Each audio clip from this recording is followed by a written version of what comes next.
নমস্কাৰ বন্ধুসকল, আপোনালোকে চাই আছে ক্ৰিকেট গুৰু আছাম ইউটিউব চেনেল। এটা ব্ৰেকিং নিউজ ওলাই আহিছে, এটা বেয়া খবৰ।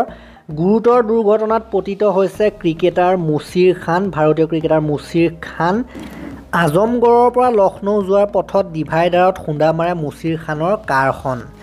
কাৰখনত মুছিৰৰ লগতে আছিল মুছিৰৰ পিতৃ নৌচাদ খান আৰু আন দুগৰাকী লোক।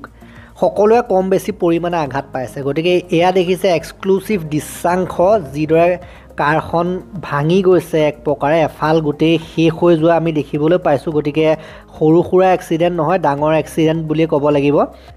আঁঠু আৰু মূৰত আঘাত পাইছে মুছিৰে, লগতে তেওঁৰ একাধিক হাড় ভাগি গৈছে।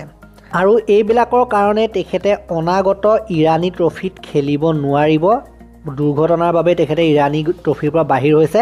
চিকিৎসকৰ মতে তেওঁ সুস্থ হৈ উঠিবলৈ 16 সপ্তাহ সময় লাগিব। গতিকে 16 সপ্তাহ যথেষ্ট বেছি সময়। 16 সপ্তাহ তেখেতে অপেক্ষা কৰিব লাগিব। মুছিৰৰ চিকিৎসাৰ সম্পূৰ্ণ খৰচ বহন কৰিব BCCI আৰু মুম্বাই ক্ৰিকেট সংঘই। গতিকে খৰচসমূহ BCCI বহন কৰিব বুলি কোৱা হৈছে, মুম্বাই ক্ৰিকেট সংঘই খৰচ বহন কৰিব বুলি কোৱা হৈছে। গতিকে এয়া কাৰৰ দৃশ্যাংশ। কাৰখন বৰ বেয়াকৈ ডেমেজ হৈ গৈছে, ভাগি গৈছে, চূৰ্ণ বিচূৰ্ণ হৈছে এটা ভাগ।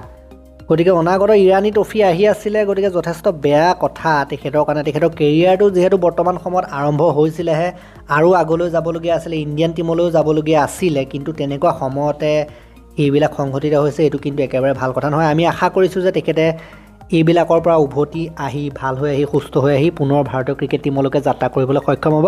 তাকে আশা কৰি এই ভিডিঅ'টো ইমানতে সমাপ্ত কৰিলোঁ। ধন্যবাদ।